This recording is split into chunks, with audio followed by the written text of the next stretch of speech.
वाले माता जी ਤੁਹਾਡੀ सदा ही जय। ओम नमो भगवते वासुदेवाय। ओम नमो भगवते वासुदेवाय। ओम नमो भगवते वासुदेवाय। ओम नमो भगवते वासुदेवाय। ओम नमो भगवते वासुदेवाय। ओम नमो भगवते वासुदेवाय। ओम नमो भगवते वासुदेवाय। ओम नमो भगवते वासुदेवाय। वासुदेवाय वासुदेवाय वासुदेवाय वासुदेवाय वासुदेवाय विश्वेश्वराय। वासुदेवाय विश्वेश्वराय। ओम नमो भगवते वासुदेवाय। ओम नमो भगवते वासुदेवाय। ओम नमो भगवते वासुदेवाय। ओम नमो भगवते वासुदेवाय। ओम नारायणं नमस्कृत्य नरं चैव नरोत्तमं देवीं सरस्वतीं व्यासं ततो जयमुदीरये।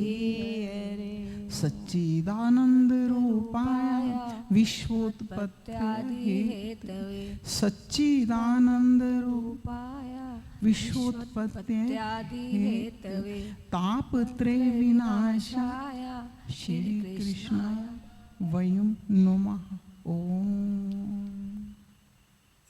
बोलो सच्चिदानंद भगवान जी की जय। सच्चिदानंद स्वरूप भगवान श्री कृष्ण को हम नमस्कार करते हैं, जो जगत की उत्पत्ति विनाश स्थिति विनाश के हेतु हैं। आध्यात्मिक, आदि दैविक और आदि भौतिक तीनों प्रकार के तापों का नाश करने वाले।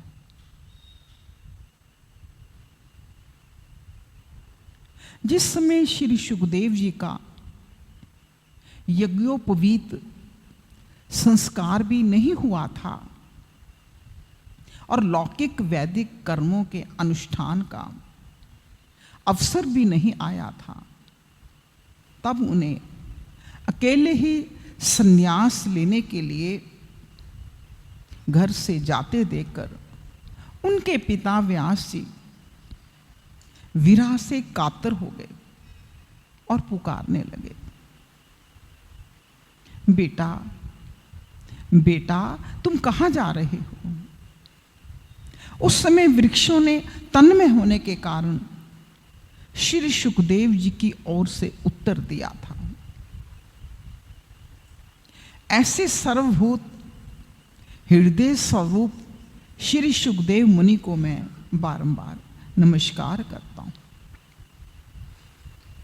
एक बार भगवत कथा अमृत का रसास्वादन करने में कुशल मुनिवर शौनक जी ने नैमिषारण्य क्षेत्र में विराजमान महापति सूत जी को नमस्कार करके उनसे पूछा।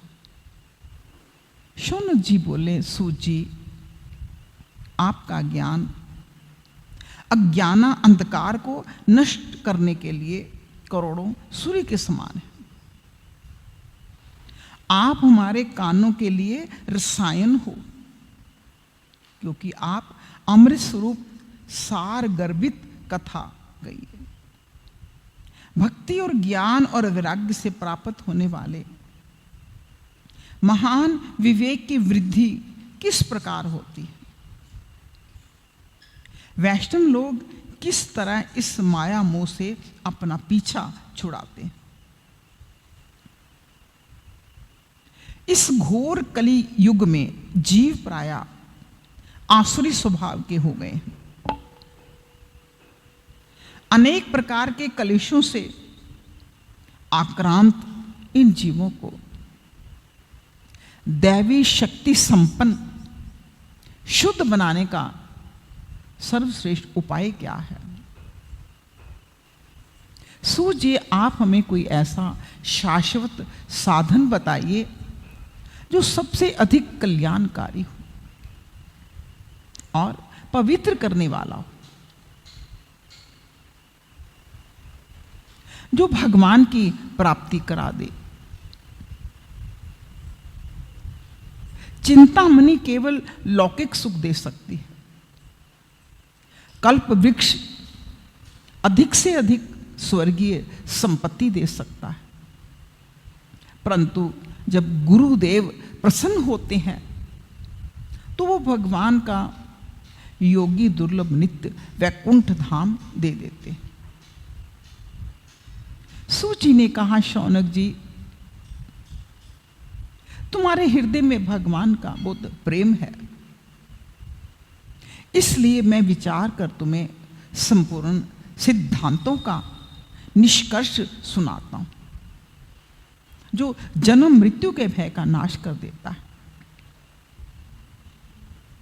जो भक्ति के प्रवाह को बढ़ाता है।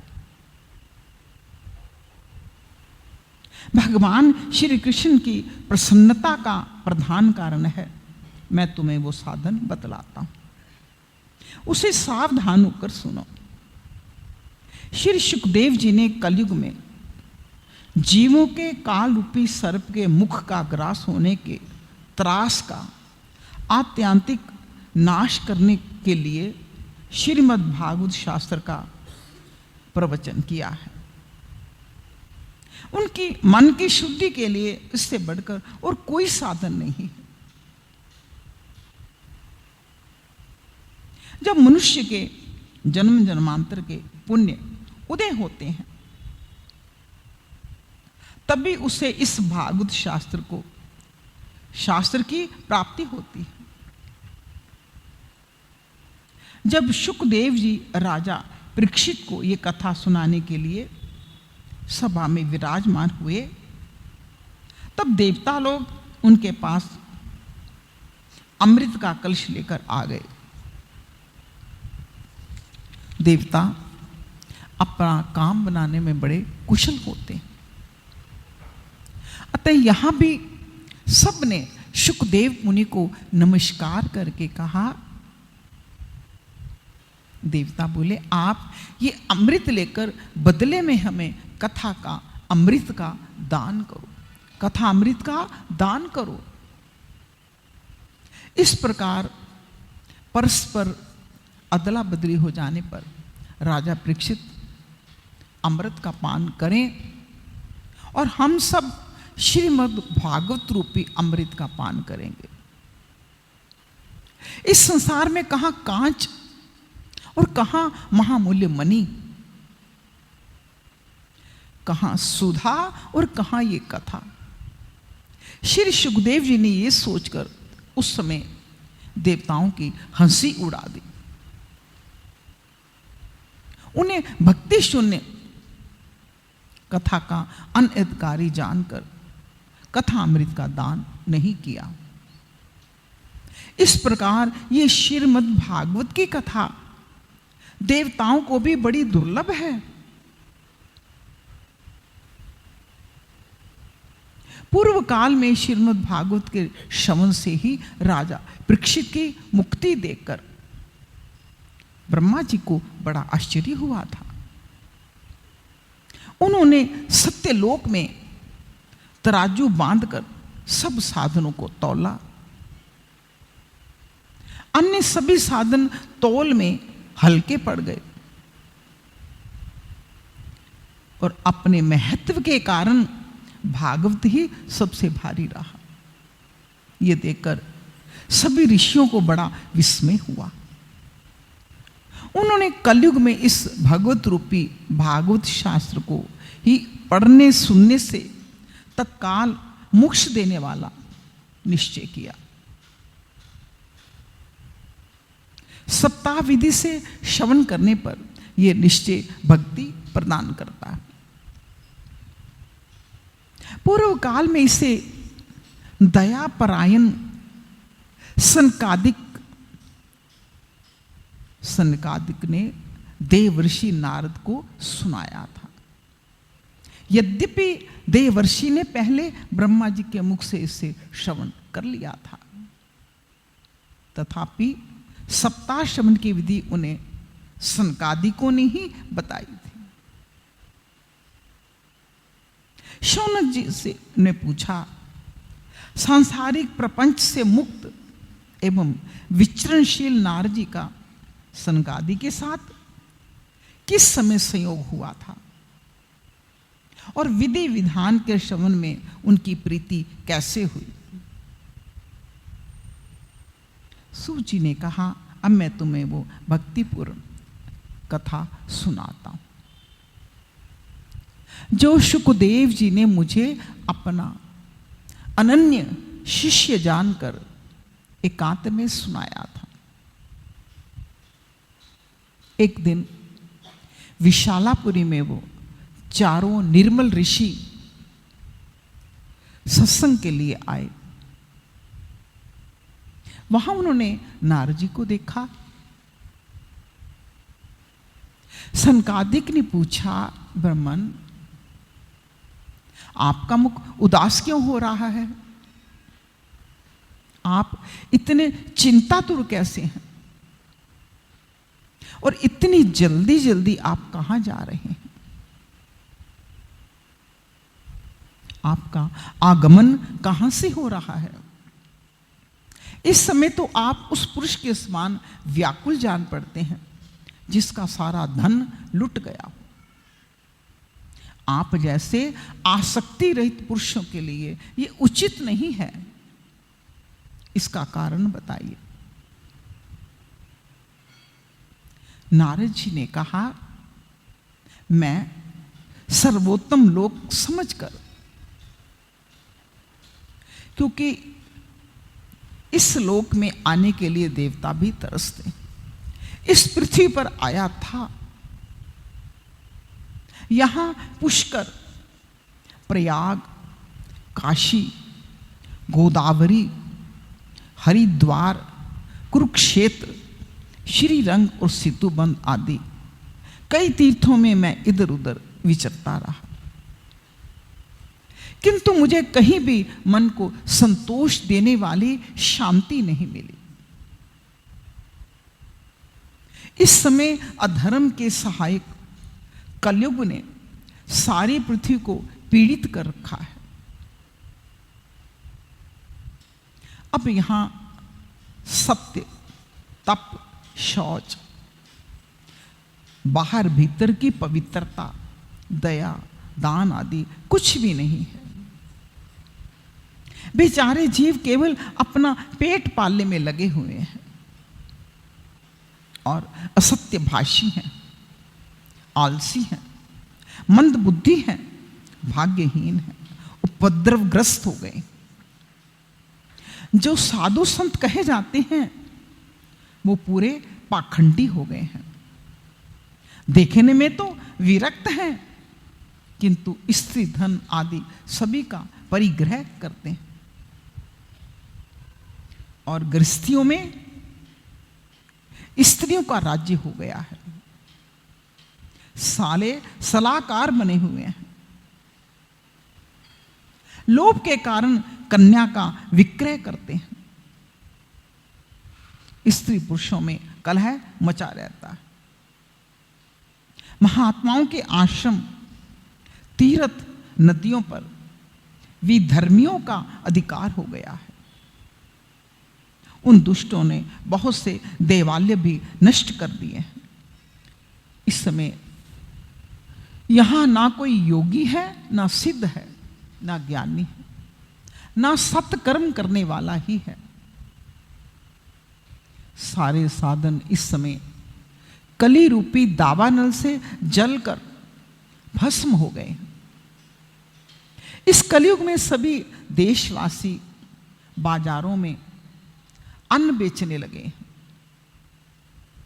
ब्राह्मण लोग पैसा लेकर वेद पढ़ाते हैं। स्त्रियों की वृत्ति वैश्या हो गई है। वैश्या वृत्ति से निर्वाह करने लगे।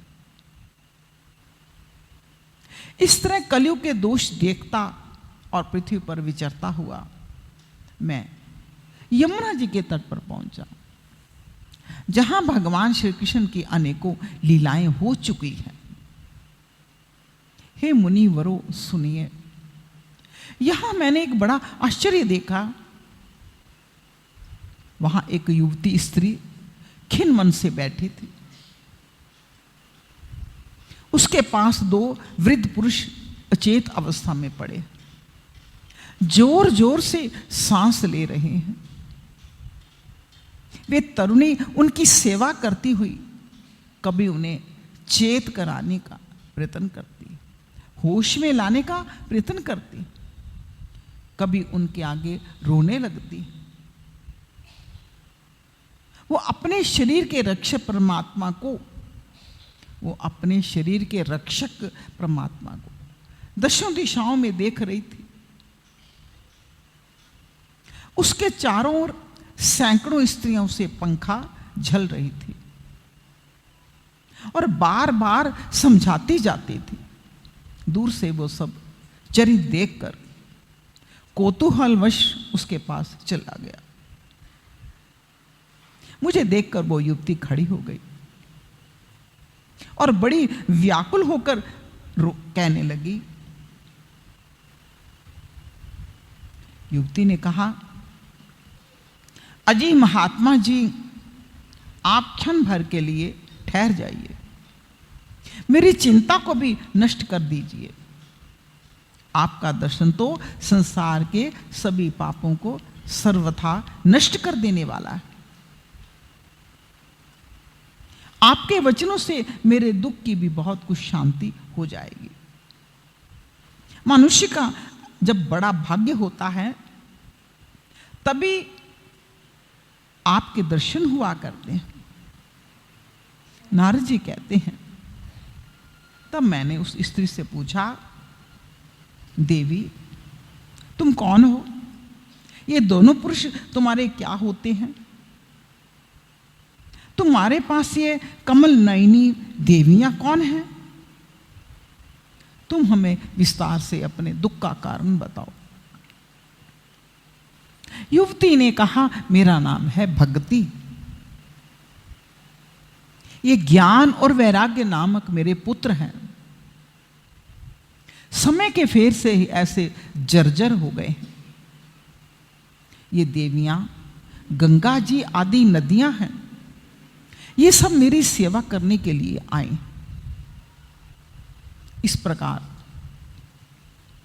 साक्षात देवियों के द्वारा सेवित होने पर भी मुझे ना सुख है ना शांति।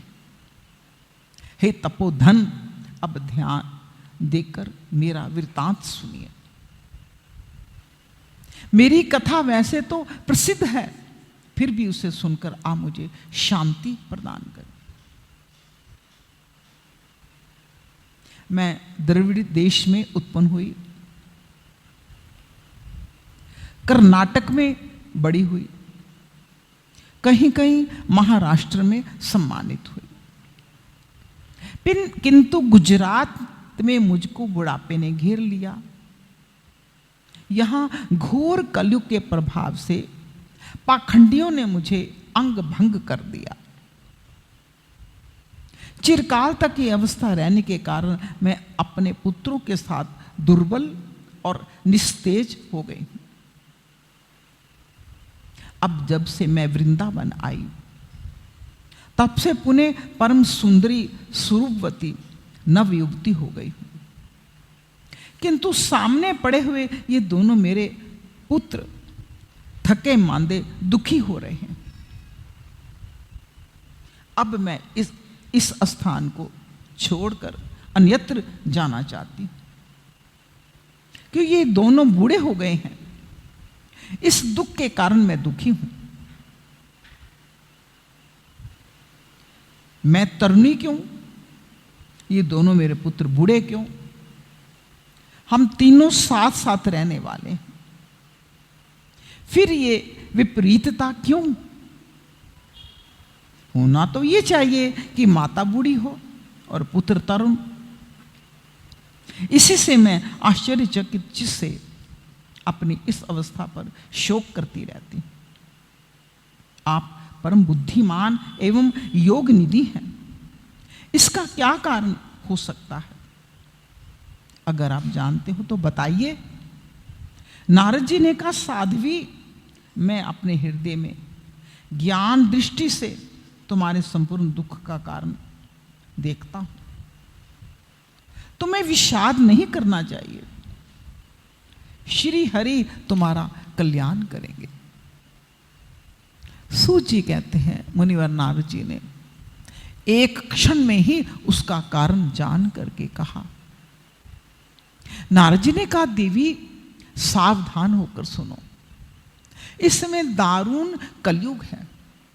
इसी से इस समय सदाचार, योग मार्ग, तप आदि सभी लुप्त हो गए।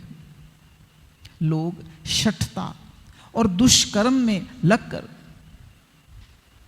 असुर बने हुए हैं, अघासुर बने हुए हैं। संसार में जहां देखो वहीं सत्पुरुष दुख से मलान है और जो दुष्ट हैं वो सुखी हो रहे हैं। इस समय जिस बुद्धिमान पुरुष का धैर्य बना रहे वही सबसे बड़ा ज्ञानी है, वही पंडित है। पृथ्वी क्रमशः प्रतिवर्ष शेष जी के लिए भार रूप होती जा रही है। अब ये छूने योग्य तो क्या, देखने योग्य भी नहीं रही।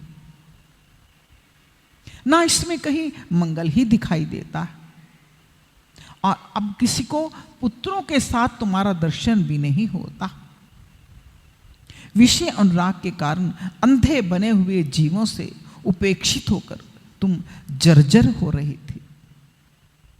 वृंदावन के सहयोग से तुम फिर नवीन तरुणी हो गई।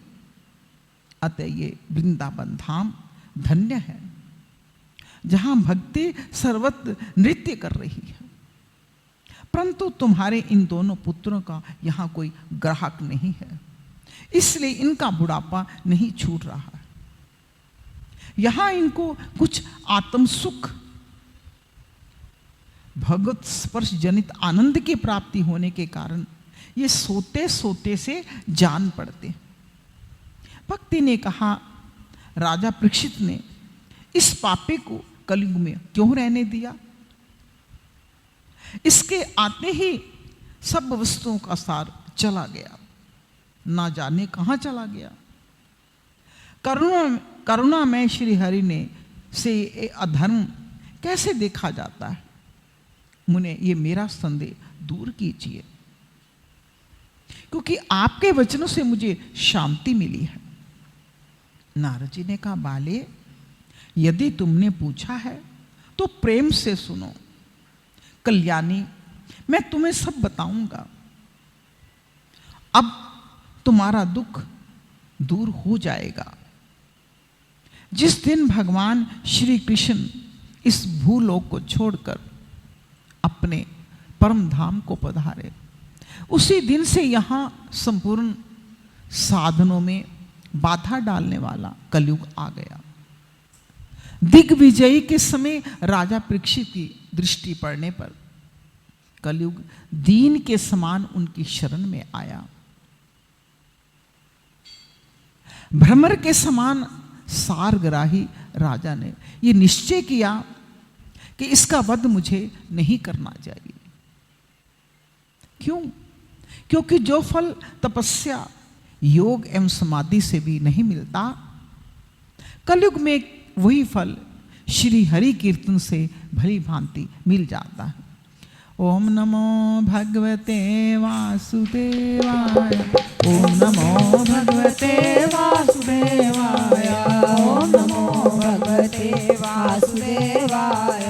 ओम नमो भगवते वासुदेवाय। ओम नमो भगवते वासुदेवाय। ओम नमो भगवते वासुदेवाय। ओम नमो भगवते वासुदेवाय। ओम नमो भगवते वासुदेवाय। श्री कृष्ण गोविंद हरे मुरारे, हे नाथ नारायण वासुदेव।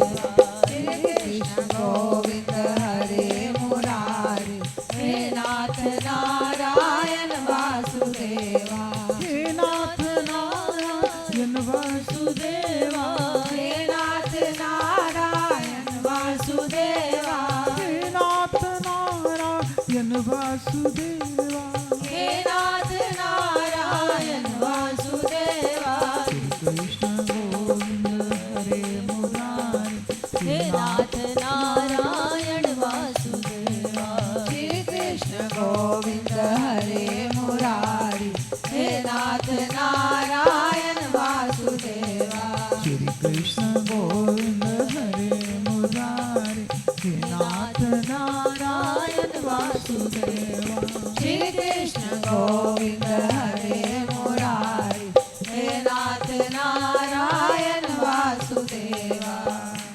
इस प्रकार सारहीन होने पर भी उसे इस एक ही दृष्टि से मैं सारयुक्त देख रहा हूं। उन्होंने कलयुग में उत्पन्न होने वाले जीवों के सुख के लिए इसे रहने दिया।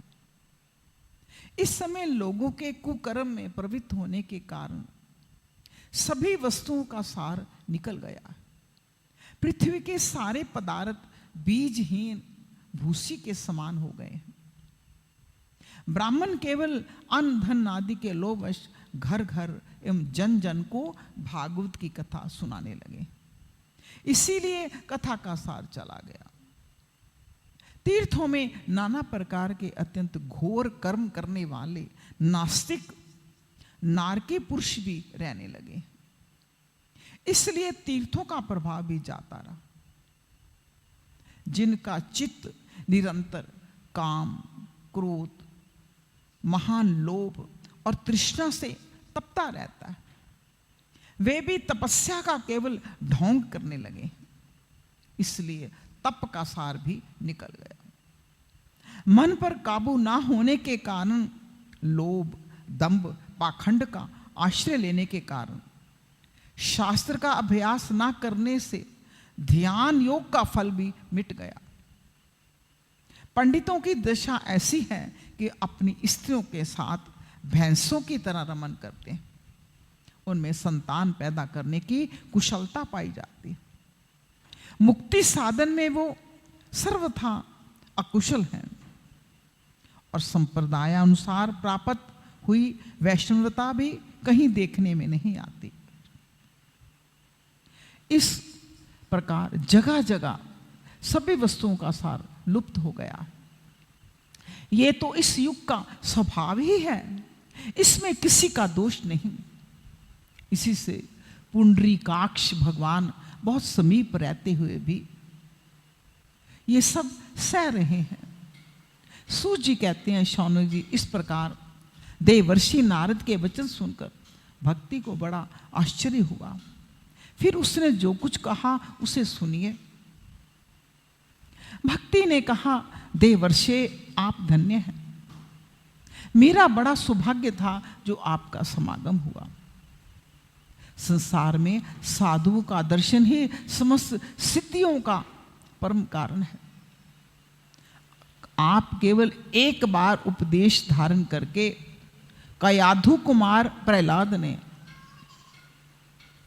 आपका केवल एक बार उपदेश धारण करके कयाधु कुमार प्रहलाद ने माया पर विजय प्राप्त कर ली और ध्रुव ने भी आपकी कृपा से ध्रुव पद प्राप्त किया था।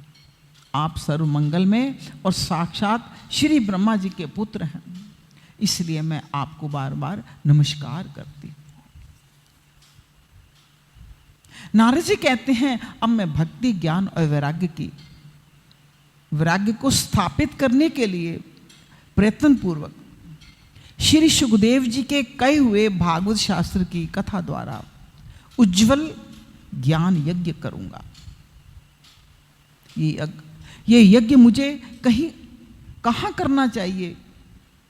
आप इसके लिए कोई स्थान बता दीजिए। आप लोग वेद के पारगामी हैं, इसलिए मुझे इस शुक शास्त्र की महिमा सुनाइए।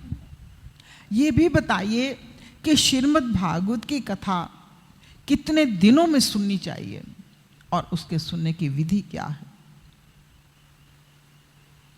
अब सनकादिक मुनि बोले, नारद जी आप बड़े विनीत हैं, विवेकी हैं। सुनिए, हम आपको ये सब बातें बताते हैं हरिद्वार के पास आनंद नाम का एक घाट है, वहां अनेकों ऋषि रहते तथा देवता और सिद्ध लोग भी उसका सेवन करते। भांति भांति के वृक्ष और लताओं के कारण यह बड़ा सघन है। वहां बड़ी कोमल नवीन बालू बिछी हुई है। वो घाट बड़ा ही सुरम्य है, एकांत प्रदेश में है। वहां हर समय सुनहले कमलों की सुगंध आया करती है। उसके आसपास रहने वाले सिंह हाथी परस्पर विरोधी जीवों के चित्त में भी वैर भाव नहीं है। वहां आप बिना किसी विशेष प्रयत्न के ही ज्ञान यज्ञ आरंभ कर दीजिए। उस स्थान पर कथा में अपूर्व रस का उदय होगा। भक्ति भी अपने आंखों के सामने, भक्ति भी अपनी आंखों के ही सामने निर्बल और जराजीर्ण अवस्था में पड़े हुए ज्ञान और वैराग्य को साथ लेकर वहां आ गई। क्योंकि जहां श्रीमद् भागवत की कथा होती है वहां ये भक्ति आदि अपने आप पहुंच जाते हैं। वहां कानों के कथा के शब्द पढ़ने से वो तरुण हो जाएगी। सूत जी कहते हैं इस प्रकार नारद जी के साथ सनकादिक भी श्रीमद् भागवत कथा अमृत का पान करने के लिए वहां से तुरंत गंगा तट पर पहुंच गए। जिस समय वो तट पर पहुंचे, भूलोक, देवलोक, ब्रह्मलोक सभी जगह इस कथा का हल्ला हो गया। जो भगवत कथा के रसिक थे, विष्णु भक्त थे, वे सभी श्रीमद् भागवत अमृत का पान करने के लिए सबसे आगे दौड़ दौड़ कर आने लगे। कौन कौन पहुंचा? भृगु, वशिष्ठ, च्यवन, गौतम, मेधातिथि, देवल, देवरात, परशुराम, विश्वामित्र, शाकल, मार्कंडेय, दत्तात्रेय, पिप्लाद, योगेश्वर, व्यास, पराशर, छायाशुक, जाजली, जन्नू आदि सभी प्रधान मुनिगण अपने अपने पुत्रों, शिष्यों और स्त्रियों समेत बड़े प्रेम से वहां आए। इनके सिवा वेद, वेदांत, उपनिषद, मंत्र, तंत्र, 17 पुराण, 6 शास्त्र भी मूर्तिमान होकर वहां उपस्थित हुए। गंगा आदि नदियां, पुष्कर आदि सरोवर, कुरुक्षेत्र आदि समस्त क्षेत्र, सारी दिशाएं, यहां तक दंडक वन, हिमालय आदि पर्वत, देव, गंधर्व और दानव सभी कथा सुनने के लिए चले आए। जो लोग अपने गौरव के कारण नहीं आए, महर्षि भृगु ने समझा बुझा करके लेकर के आए। उन्हें समझाया बुझाया कि आप चलो। तब कथा सुनाने के लिए दीक्षित होकर श्री कृष्ण परायण सनकादिक नारद जी के दिए हुए श्रेष्ठ आसन पर विराजमान हुए। उस समय सभी श्रोताओं ने उनकी वंदना की। श्रोताओं में वैष्णव, विरक्त, सन्यासी, ब्रह्मचारी लोग आगे आगे बैठे। उन सब के आगे नारद जी विराजमान हुए। एक और ऋषिगण बैठे, एक और देवता, एक और वेद और उपनिषद आदि, एक और तीर्थ बैठे। सभी तीर्थ भी मूर्तिमान होकर वहां पहुंचे। दूसरी ओर स्त्रियां बैठी।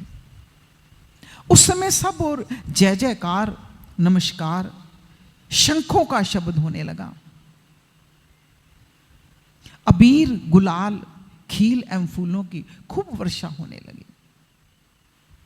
कोई कोई देव श्रेष्ठ तो विमानों पर चढ़कर वहां बैठे हुए सब लोगों पर कल्प वृक्ष के पुष्पों की वर्षा करने लगे।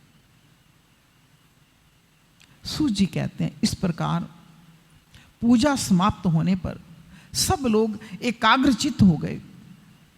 तब सनकादिक ऋषि महात्मा नारद को श्रीमद् भागवत का महात्म्य स्पष्ट करके सुनाने लगे। सनकादिक जी ने कहा, अब हम आपको इस भागवत शास्त्र की महिमा सुनाते हैं, जिसके श्रवण मात्र से मुक्ति हाथ लग जाती है। श्रीमद् भागवत की कथा का सदा सर्वदा सेवन करना चाहिए, आस्वादन करना चाहिए। इसके श्रवण मात्र से श्री की हरि हृदय में आकर विराजमान हो जाते हैं। इस ग्रंथ में है 18,000 श्लोक। इस ग्रंथ में 18,000 श्लोक हैं, 12 स्कंध हैं। शुकदेव जी और राजा परीक्षित का संवाद है। आप ये भागवत शास्त्र ध्यान देकर सुनिए। ये जीव तभी तक अज्ञानवश इस संसार चक्र में भटकता रहता है, जब तक क्षण भर के लिए भी कानों में इस शुक शास्त्र की कथा नहीं पड़ती। शास्त्र बहुत से हैं और पुराण सुनने से क्या लाभ, इससे तो व्यर्थ का भ्रम बढ़ता है। बहुत से शास्त्र पढ़ने से, पुराण पढ़ने से भ्रम बढ़ता है। मुक्ति देने के लिए एकमात्र भागवत शास्त्र ही गर्ज रहा है। जिस घर में नित्य प्रति श्रीमद् भागवत की कथा होती है, वो घर तीर्थ रूप हो जाता है, और जो लोग उसमें रहते हैं उनके सारे पाप नष्ट हो जाते हैं। हजारों अश्वमेध, सैकड़ों वाजपेयी यज्ञ इस शुक शास्त्र की कथा का 16वां अंश भी नहीं हो सकते। हे तपोधनों, जब तक लोग अच्छी तरह श्रीमद् भागवत का श्रवण नहीं करते, तभी तक उनके शरीर में पाप निवास करते हैं। फल की दृष्टि से इस शुक शास्त्र की कथा की समता गंगा, गया, काशी, पुष्कर या प्रयाग कोई तीर्थ भी नहीं कर सकता। यदि आपको परम गति की इच्छा हो तो अपने मुख से ही श्रीमद् भागवत के आधे अथवा चौथाई श्लोक का नित्य नियम पूर्वक पाठ कीजिए। ओंकार, गायत्री, पुरुष सूक्त, तीनों वेद श्रीमद् भागवत, ओम नमो भगवते वासुदेवाय, ये 12 अक्षर मंत्र 12 मूर्तियों वाले सूर्य भगवान, प्रयाग, संवत्सर रूप काल, ब्राह्मण, अग्निहोत्र, गो, द्वादशी तिथि, तुलसी, वसंत ऋतु और भगवान पुरुषोत्तम, इन सब में बुद्धिमान लोग वस्तुतः कोई अंतर नहीं मानते। इनमें कोई अंतर नहीं। जो पुरुष अहर्निश रात दिन अर्थ सहित श्रीमद् भागवत शास्त्र का पाठ करता है, उसके करोड़ों जन्मों के पाप नष्ट हो जाते हैं। इसमें तनिक भी संदेह नहीं है। जो पुरुष नित्य प्रति भागवत का आधा या चौथाई श्लोक भी पढ़ता है, उसे राजसूय और अश्वमेध यज्ञों का फल मिलता है। नित्य भागवत का पाठ करना, नित्य भगवान का चिंतन करना, नित्य तुलसी को सींचना और नित्य गौ की सेवा करना, ये चारों एक समान है। जो पुरुष अंत समय में श्रीमद् भागवत का वाक्य सुन लेता है, उस पर प्रसन्न होकर भगवान उसे वैकुंठ धाम देते हैं। जो पुरुष इसे सोने के सिंहासन पर रखकर किसी विष्णु भक्त को दान करता है, वो अवश्य ही भगवान का सायुज्य प्राप्त कर लेता है। जिस दुष्ट ने अपनी सारी आयु में चित्त को एकाग्र करके श्रीमद् भागवत अमृत का थोड़ा सा भी रसास्वादन नहीं किया, उसने तो अपना सारा जन्म चंडाल और गधे के समान व्यर्थ ही बिता दिया, गंवा दिया। वे तो अपनी माता को केवल दुख देना, प्रसव पीड़ा पहुंचाने के लिए उत्पन्न हुआ है। जिसने इस शुक शास्त्र के थोड़े से भी वचन नहीं सुने, वो पापात्मा तो जीता हुआ भी मुर्दे के समान है। पृथ्वी के भार स्वरूप उस पशु तुल्य मनुष्य को धिक्कार है, धिक्कार है, धिक्कार है। यूं स्वर्गलोक में देवताओं में प्रधान इंद्र आदि कहा करते हैं। संसार में श्रीमद् भागवत की कथा का मिलना बहुत कठिन है, अवश्य कठिन है। जब करोड़ों जन्मों के पुण्य उदय होते हैं तभी इसकी प्राप्ति होती है। नारद जी, आप बड़े बुद्धिमान हैं, आप योग निधि हैं, आप प्रयत्नपूर्वक कथा का श्रवण कीजिए। इसे सुनने के लिए दिनों का कोई नियम नहीं है, इसे तो सर्वदा ही सुनना अच्छा है। इसे सत्य भाषण और ब्रह्मचर्य पालन पूर्वक सर्वदा श्रेष्ठ माना गया। ब्रह्मचर्य पालन पूर्वक सुनना श्रेष्ठ माना गया। किंतु कलयुग में ऐसा होना बड़ा कठिन है, इसलिए इसकी सुखदेव जी ने विशेष विधि बताई, वो जान लेनी चाहिए। कलयुग में बहुत दिनों तक चित्त की वृत्तियां अपने वश में नहीं रहती। नियमों में बंधे रहना, किसी पुण्य कार्य के लिए दीक्षित रहना प्राणी का बहुत कठिन है। इसलिए उन्होंने सप्ताह श्रवण की विधि बना दी।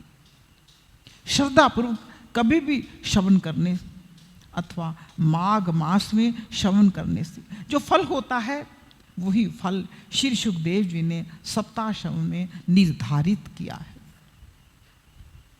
मन के असंयम, मन अपने बस में नहीं रहता।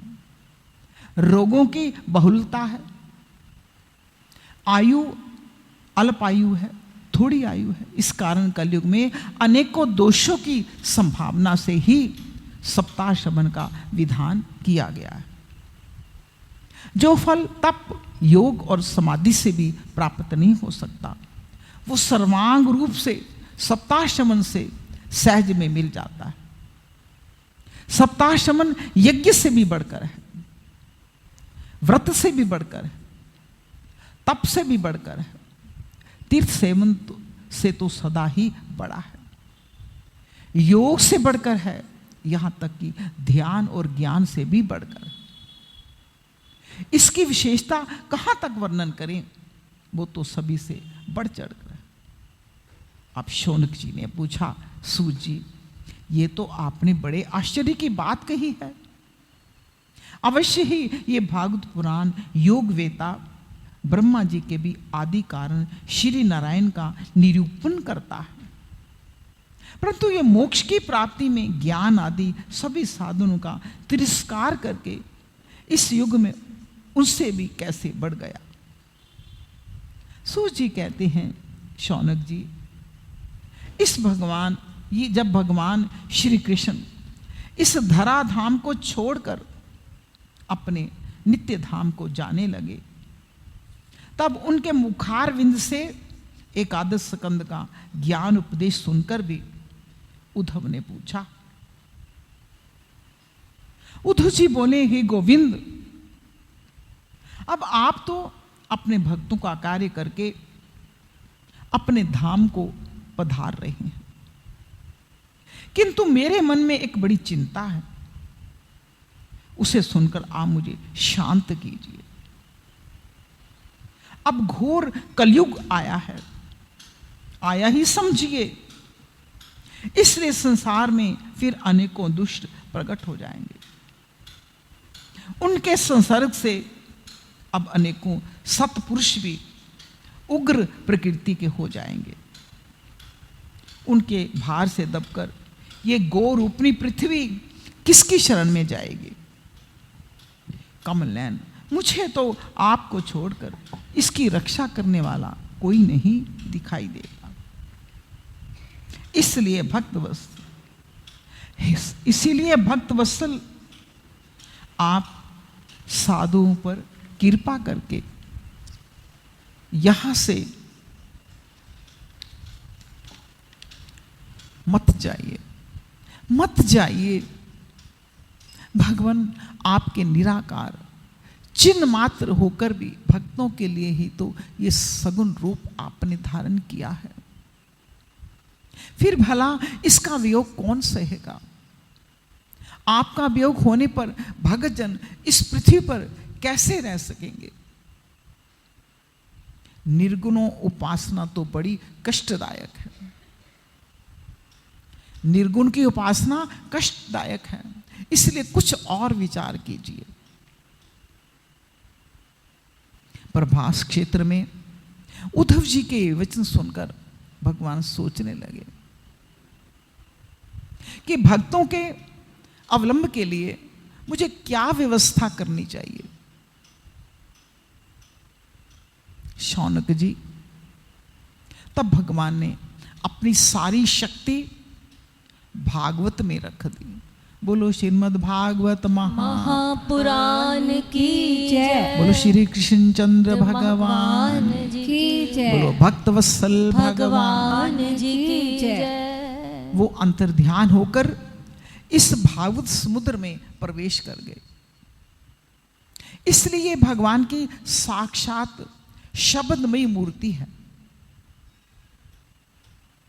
इसके सेवन करने से, इसको श्रवण करने से, पाठ करने से, इसका दर्शन करने से मनुष्य के सारे पाप नष्ट हो जाते हैं। इसी से इसका सप्ताह श्रवण सबसे बढ़कर माना गया है। कलयुग में तो अन्य सब साधनों को छोड़कर यही प्रधान कर्म बताया गया है। कली काल में यही ऐसा धर्म है जो दुख, दरिद्रता, दुर्भाग्य और पापों की सफाई कर देता है।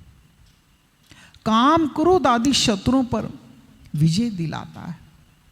अन्यथा भगवान इस माया से पीछा छुड़ाना, भगवान की इस माया से पीछा छुड़ाना देवताओं के लिए भी कठिन है। मनुष्य तो इसे छोड़ ही कैसे सकता है। अतः इससे छूटने के लिए सप्ताह श्रवण का विधान किया गया है। सूर्य जी कहते हैं, शौनक जी, जिसमें सनकादिक मुनीश्वर इस प्रकार सप्ताह श्रवण की महिमा का बखान कर रहे थे, उस सभा में एक बड़ा आश्चर्य हुआ।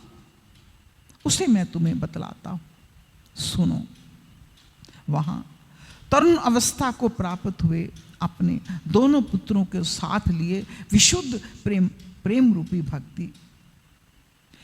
रूपा भक्ति बार बार श्री कृष्ण गोविंद हरे मुरारे नाथ नारायण वासुदेवा, श्री कृष्ण गोविंद हरे मुरारे नाथ नारायण वासुदेवा, हे नाथ नारायण वासुदेवा, हे नाथ नारायण वासुदेवा, हे नाथ नारायण वासुदेवा, हे नाथ नारायण वासुदेवा, श्री कृष्ण गोविंद हरे मुरारी, हे नाथ नारायण वासुदेवा, श्री कृष्ण गोविंद हरे मुरारी, हे नाथ नारायण वासुदेवा, श्री कृष्ण गोविंद हरे मुरारी, हे नाथ नारायण वासुदेवा। आदि भगवान नामों का उच्चारण करती हुई अकस्मात प्रकट हो गई। सभी सदस्यों ने देखा परम सुंदरी भक्ति रानी भागवत के अर्थों का आभूषण पहने वहां पधारी। मुनियों की उस सभा में सभी ये तर्क वितर्क करने लगे कि यहां कैसे आई, कैसे प्रविष्ट हुई। तब सनकादिक मुनि ने कहा, ये भक्ति देवी अभी अभी कथा के अर्थ से निकली है। उनके ये वचन सुनकर भक्ति ने अपने पुत्रों समेत अत्यंत विनम्र होकर संत कुमार जी से कहा। भक्ति बोली, मैं कलयुग में नष्ट प्राया हो गई थी। आपने कथा अमृत से सींचकर मुझे फिर पुष्ट कर दिया। अब आप ये बताइए कि मैं कहाँ रहूं।